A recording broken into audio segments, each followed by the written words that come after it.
जय हिंद एस्पिरेंट्स। मेरा नाम है नवज्योति। आप सबका स्वागत करता हूं मैं एसएसबी क्रैक एग्जाम्स में। आज हम डिस्कस करने वाले हैं ग्रेविटेशन एंड फ्लूइड मैकेनिक्स। एक क्विक रिवीजन के फॉर्म में, एक फास्ट रिवीजन, यानी कि बहुत कम टाइम में मैं ट्राई करूंगा कि आपको सारे कॉन्सेप्ट्स इसके सिखा दूं। ठीक है, चलिए शुरू करते हैं। तो will start off with the universal law of gravitation जो न्यूटन ने दिया था, जिसका फॉर्मूला क्या है? Force is equal to G m1 m2 by are square. जहां mass one mass two are the masses of the two bodies. जैसे ये दो बॉडीज हैं, इनका मास m1 m2 है, उनके बीच का डिस्टेंस अगर r है तो फोर्स का मैग्नीट्यूड होगा g into m1 m2 by are square. Masses के प्रोडक्ट के प्रोपोर्शनल है डायरेक्टली, और डिस्टेंस के इनवर्सली प्रोपोर्शनल होता है हमारा ग्रेविटेशनल फोर्स। और ये जो g है, this is called as universal gravitational constant. Value constant है, इसका यूनिट होता है न्यूटन मीटर स्क्वायर पर केजी स्क्वायर, और वैल्यू होती है 6.67 इंटू 10 टू द पावर -11। ये होती है वैल्यू, और यूनिट हो जाता है न्यूटन।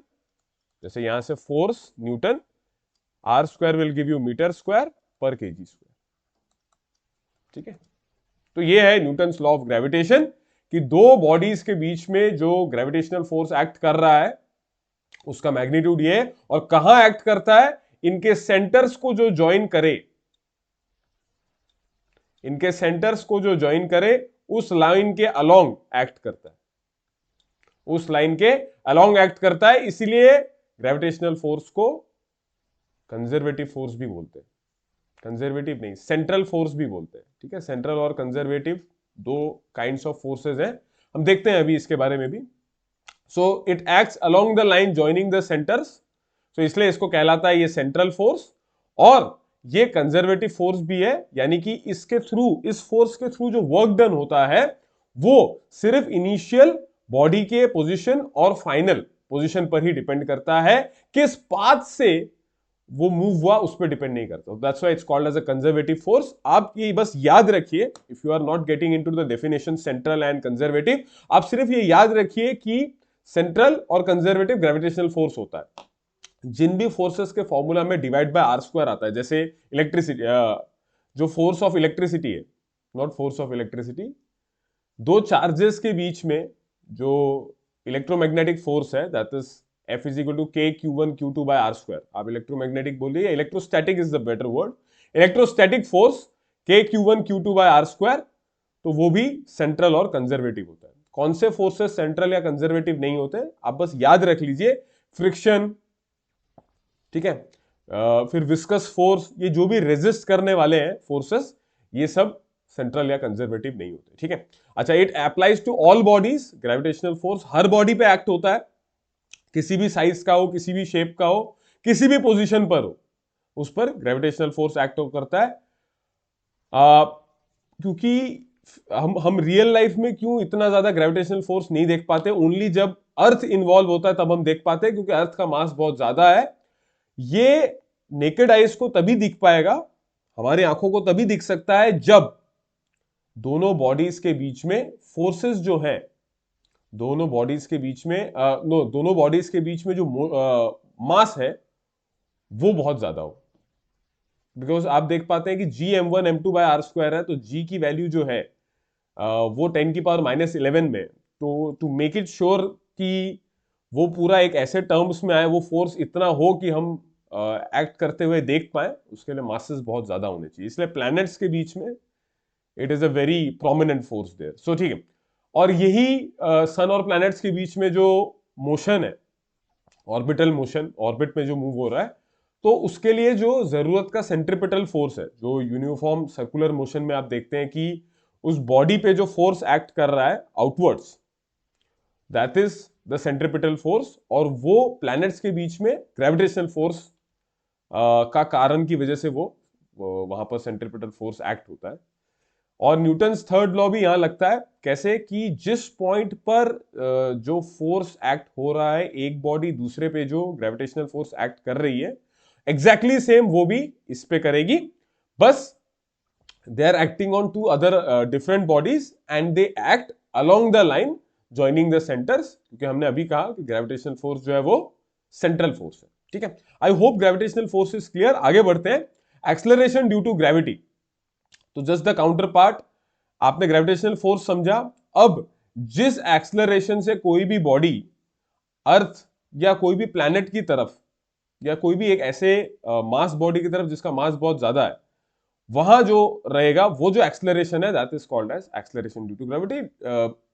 हर एक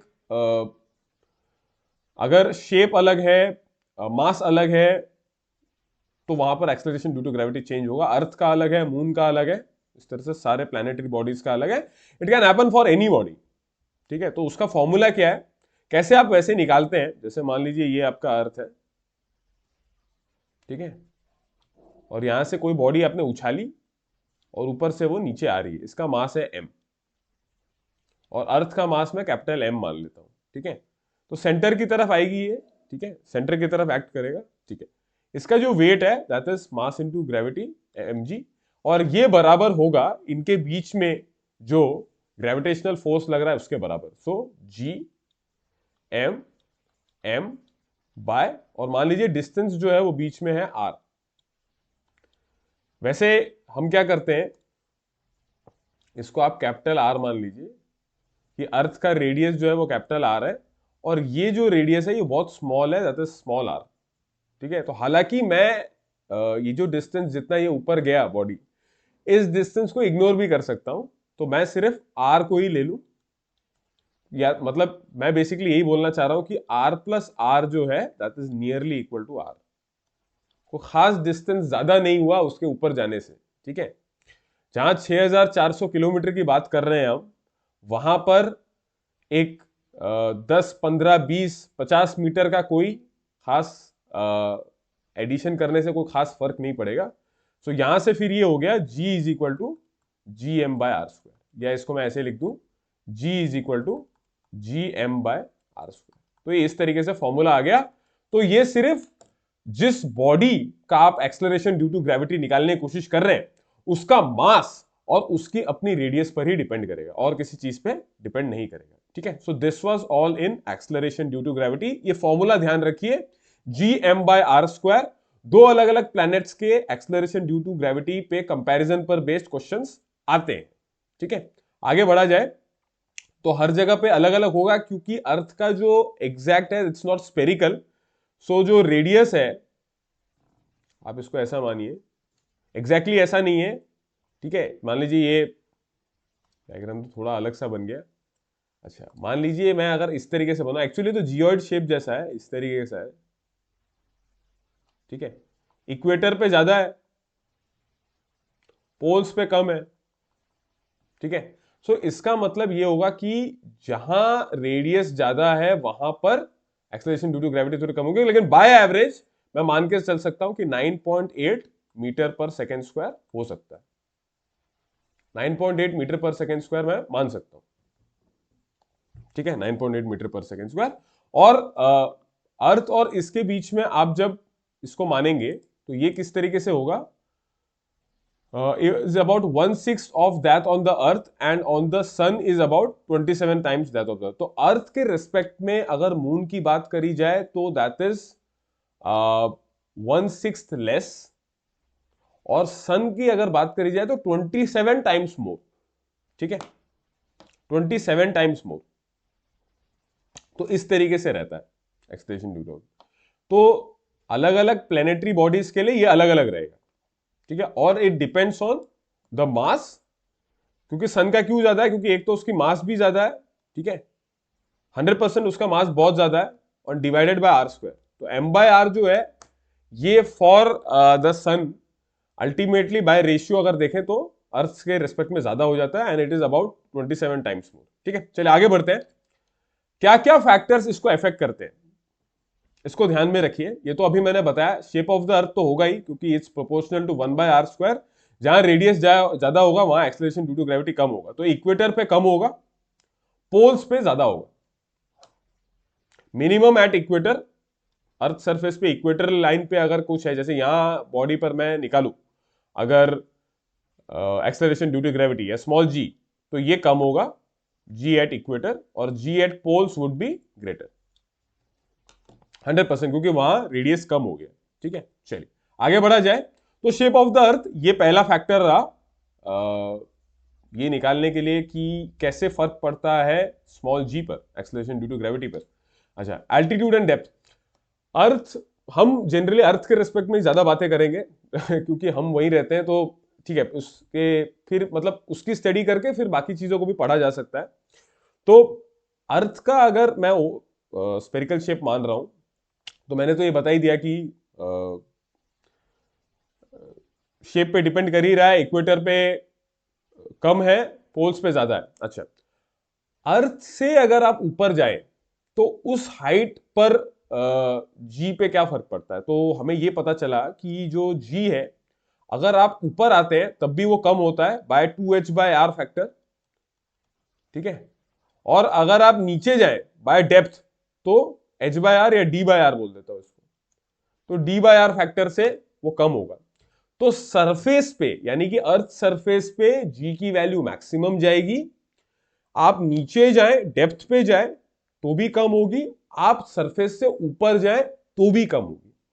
सो it is maximum at the surface. If you go below down, if you go to some depth, it is going to decrease. If you go above the surface then also it's going to decrease. ठीक है, आगे बढ़ा जाए। Kepler's law. तो दो main factors हमने पढ़ लिए। जी एक तो शेप पे डिपेंड कर रहा है, उस रेडियस आर पे, और हाइट और डेप्थ उस पर भी डिपेंड करता है। उसके फॉर्मूलाज मैंने आपको बता दिए। फॉर्मूलाज इतने इंपॉर्टेंट नहीं है, आप इसको ध्यान रखिए कि ऊपर और नीचे जाने से कम होता है, सरफेस पे मैक्सिमम रहेगा। अच्छा, केपलर्स लॉ देख लेते हैं, इंपॉर्टेंट लॉज है। लॉ ऑफ ऑर्बिट्स ये बोलता है कि सर्कुलर ऑर्बिट नहीं है, it's kind of a shape of an elliptical. Elliptical shape आप एक अंडे के फॉर्म में देख सकते हैं, अंडा जिस तरीके से होता है दैट्स कॉल्ड एन इलिप्स, और उस तरीके का शेप होता है आपका ऑर्बिट्स का। ठीक है, और इलिप्स की क्या खासियत होती है कि उसका दो फोकल पॉइंट्स होते हैं या दो फोकस होते हैं वहां पर।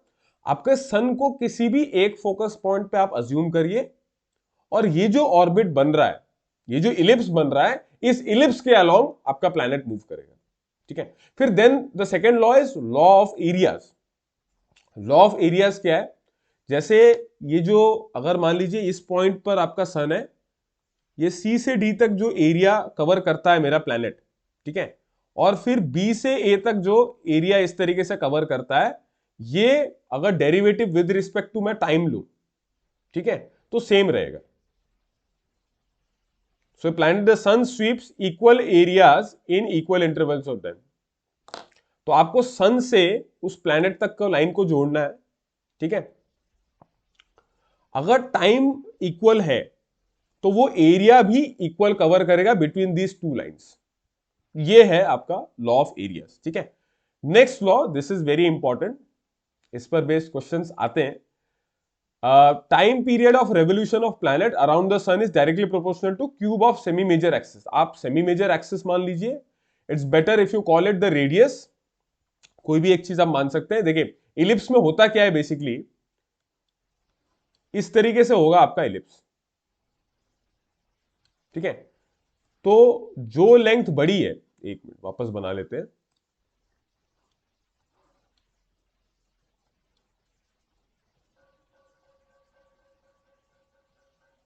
तो एक साइड लेंथ बड़ा होता है, जैसे हमने इक्वेटर के लिए बोला था, तो इसको बोलते हैं मेजर एक्सिस, और इसकी कोई भी एक लेंथ को मैं बोल लेता हूं सेमी मेजर। ठीक है, आप इसको रेडियस की तरह ही मान लीजिए कि हर तरफ लगभग सर्कुलर जैसा है और रेडियस है।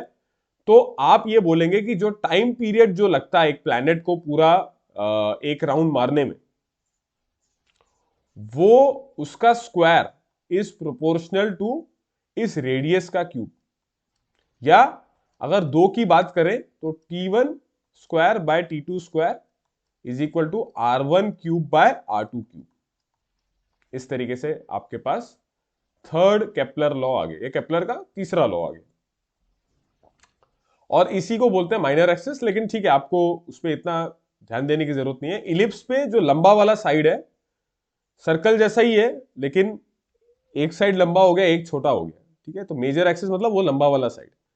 लेकिन इन जनरल क्वेश्चन पे ऐसे मेजर एक्सिस माइनर एक्सिस तरीके से नहीं पूछता है, वो डायरेक्टली एक रेडियस दे देगा क्वेश्चन में, आप डायरेक्टली उसको R1 R2 करके रेडियस की तरह पुट करिए। टाइम पीरियड का स्क्वायर करना है, रेडियस का क्यूब करना है, इसका बस ध्यान रखना है आपको। ठीक है, आगे बढ़ा जाए। पेंडुलम का टाइम पीरियड, देखिए एक्सेलरेशन ड्यू टू ग्रेविटी पे डायरेक्टली डिपेंड करता है पेंडुलम का टाइम पीरियड। ठीक है, फॉर्मूला है 2 pi root of L by G, है ना। वैसे तो ये साउंड या जब हम वेव्स को पढ़ते हैं तब आप इसको याद रखें, लेकिन ठीक है, I can put it here as well, क्योंकि जी का यहां पर यूज है। और कई बार क्वेश्चन ऐसे पूछ लेता है कि दो पेंडुलम्स हैं, दो अलग अलग प्लैनेट्स पर हैं, जहां पर दोनों के एक्सेलरेशन ड्यू टू ग्रेविटी ये है, तो टाइम पीरियड्स में क्या फर्क पड़ेगा, तो आप ये फॉर्मूला यूज करके सॉल्व आउट कर सकते हैं। जल्दी करने का एक तरीका मैं आपको बताता हूं, एक छोटा सा टेक्निक क्या है कि पाई की वैल्यू होती है 3.14, 142 बोल दीजिए, ठीक है, और यहां पर जी की वैल्यू होती है, अगर मैं 9.8 जैसे लेता हूं, और अगर मैं रूट जी की वैल्यू लेता हूं तो ये लगभग लगभग 3.14 के बराबर आता है, लगभग लगभग पाई। तो ये जो फॉर्मूला हो गया, ये फॉर्मूला कुछ ऐसा हो गया, T is equal to 2 pi root L by root G. अब पाई और रूट जी को मैं कैंसिल कर सकता हूं, तो इवेंचुअली मेरा फॉर्मूला बन गया 2 रूट एल। तो सब कुछ सब्स्टिट्यूट करने की जरूरत नहीं है, क्योंकि ऑप्शंस में इतना क्लोज पॉइंट में डिफरेंस नहीं होगा। आप 2 रूट एल लगा के जो पास आ रहा है उस पर टिक मार सकते हैं। ठीक है, चलिए आगे बढ़ा जाए। फ्लूइड मैकेनिक्स पे आ जाते हैं। This was all about gravitation. इसमें gravitational law, the universal law of gravitation जो न्यूटन का लॉ है, फिर एक्सेलरेशन ड्यू टू ग्रेविटी हमने देख लिया। उसके बाद एक्सेलरेशन ड्यू टू ग्रेविटी पे फैक्टर्स जो इफेक्ट करते हैं, और केपलर्स लॉ, बस इतना ही पढ़ना है आपको ग्रेविटेशन में। फ्लूइड मैकेनिक्स में पहला जो है दैट इज अबाउट प्रेशर, कि प्रेशर क्या है, उसका मतलब क्या है। तो कोई भी एक आप फ्लूइड मतलब एनीथिंग दैट कैन फ्लो, तो इसमें लिक्विड्स और गैसेस दोनों आती हैं। एक फोर्स जो लिक्विड पे परपेंडिकुलरली एक्ट कर रहा है अपॉन एक एरिया पे, so that is called as pressure, that is called as pressure. Force जो है उसका ध्यान क्या रखना है, it should be a normal force, यानी कि परपेंडिकुलरली एक्ट करना चाहिए। ठीक है, दैट इज कॉल्ड, इसलिए उसको थ्रस्ट बोला गया, फोर्स नहीं बोला, थ्रस्ट बोला, या नॉर्मल फोर्स बोलिए। नॉर्मल का मतलब है इन द परपेंडिकुलर डायरेक्शन।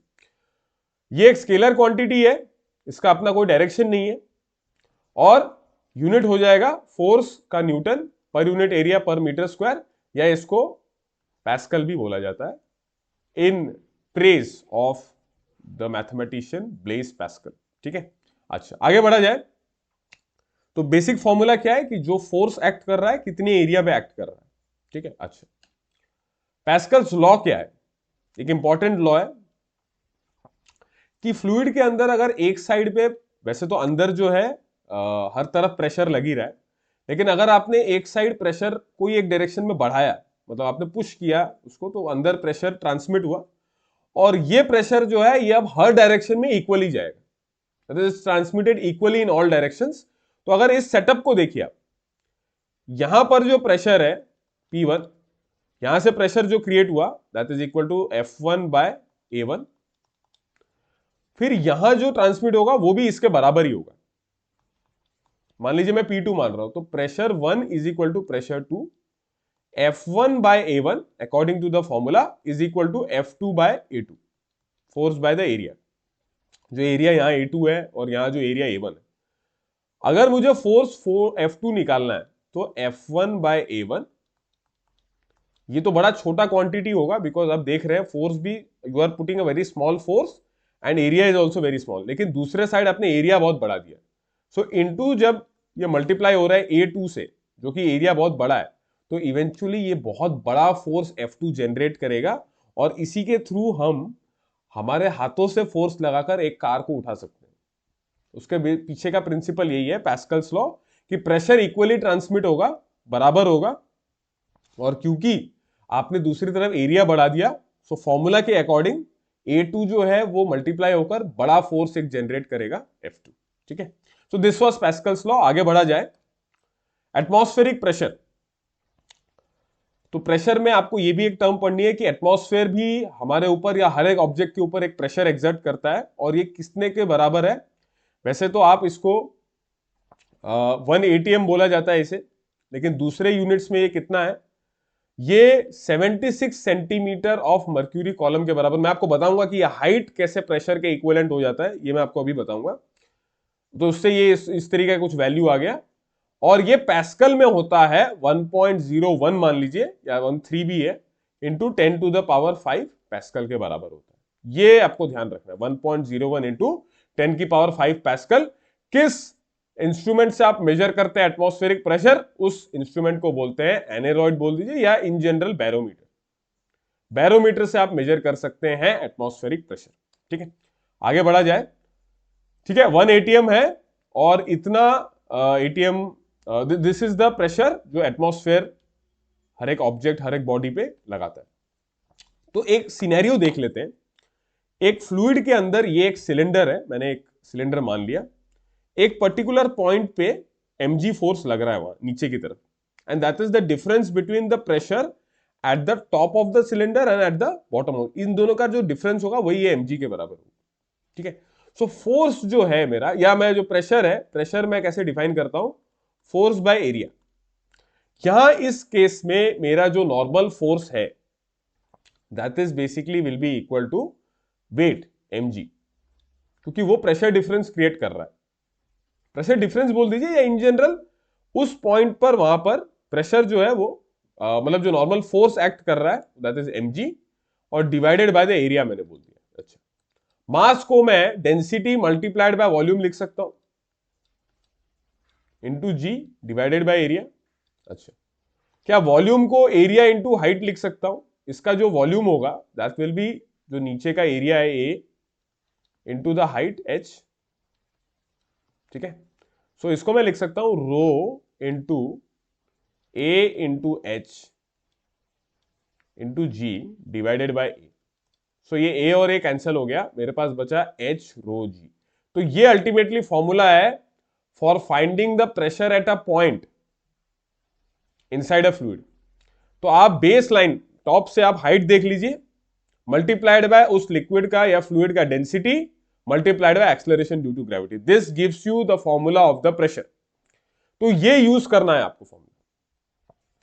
इस पॉइंट पर प्रेशर क्या रहेगा, या यहां पर इस पॉइंट पे प्रेशर क्या रहेगा, this would be atmospheric pressure. तो यहां जो एक्ट कर रहा है डायरेक्टली यहां नीचे, नॉट एट द टॉप, ऊपर भी है। ठीक है, प्लस जो pressure, so that will be equal to atmospheric pressure plus h rho जी।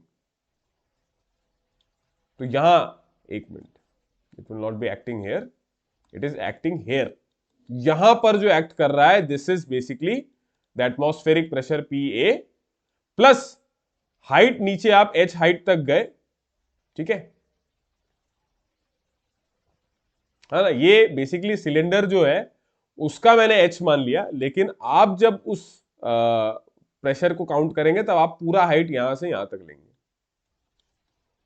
ठीक है, मतलब अजम्पशन के लिए फॉर्मूला, ताकि a इंटू एच समझ में आए इसलिए उस सिलेंडर के अंदर ले लिया, लेकिन आप ऊपर से आप बस ये याद रखिए, height multiplied by density multiplied by acceleration due to gravity, ये आपको फॉर्मूला देता है of the pressure at any point inside the fluid. Fluid के अंदर ये आपको प्रेशर का फॉर्मूला देगा। ठीक है, आगे देखा जाए।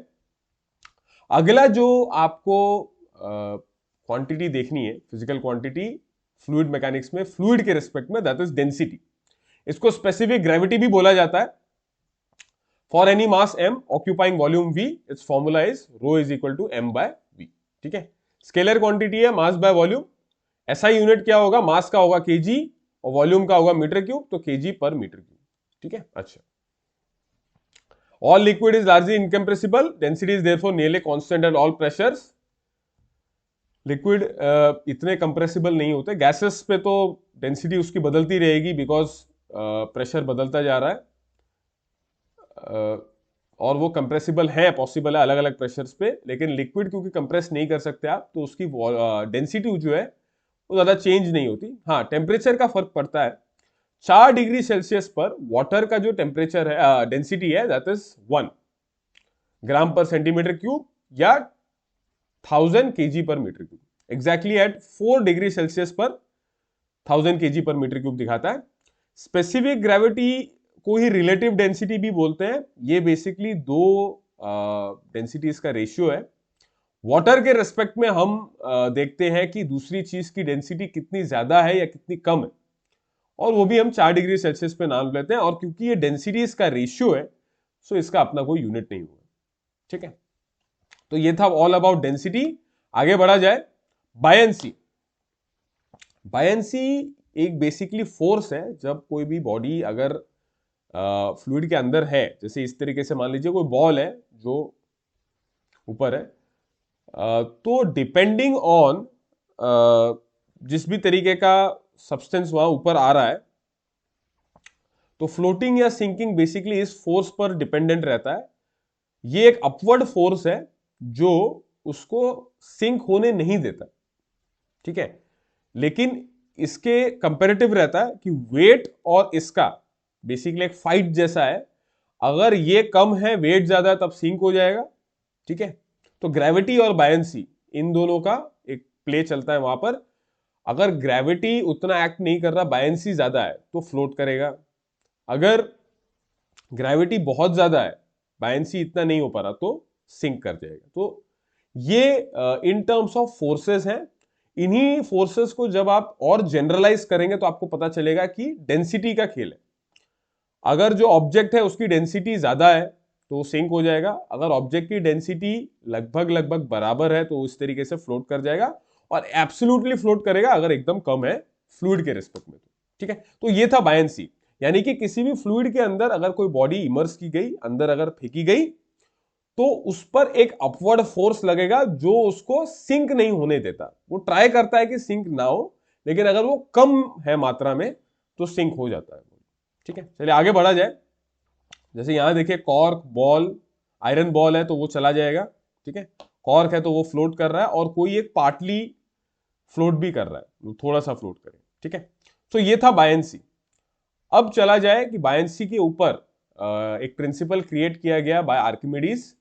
ये क्या बोलता है कि अगर कोई बॉडी इमर्स हुई है फ्लूइड के अंदर, सो वो अपने आप का वेट रिड्यूस करेगी।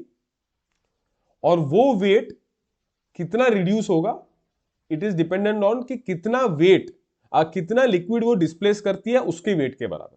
यानी कि मैं एक बार और समझा देता हूं। एक बॉडी इमर्स हुई, any object, any substance, any material you have put inside the fluid, तो उसके अंदर उसका वेट एयर में अलग है, हवा में जब आप मेजर करो तो अलग है। जब आप उस फ्लूइड में डाल दो या एक लिक्विड में डाल दो, जनरली वाटर में, पानी में आपने डाल दिया, तो अब उसका जो वेट है वो कम हो जाएगा। और वो कितना कम होगा, दैट डिपेंड्स ऑन कितना पानी वो डिस्प्लेस कर दे उसके वेट के बराबर। ठीक है, सो अगर W वेट है, ठीक है, अगर आप W वेट है किसी बॉडी का, बाहर जब आप मेजर करते हैं और जब आपने फ्लूइड में डाल दिया, इन जनरल वाटर में, तो इसमें 1 minus rho by sigma times उसका, इस फैक्टर से 1 minus rho by sigma factor से उसका वेट कम हो जाएगा। ठीक है, सो उसका जो एपरेंट वेट है या जो वेट दिख रहा है,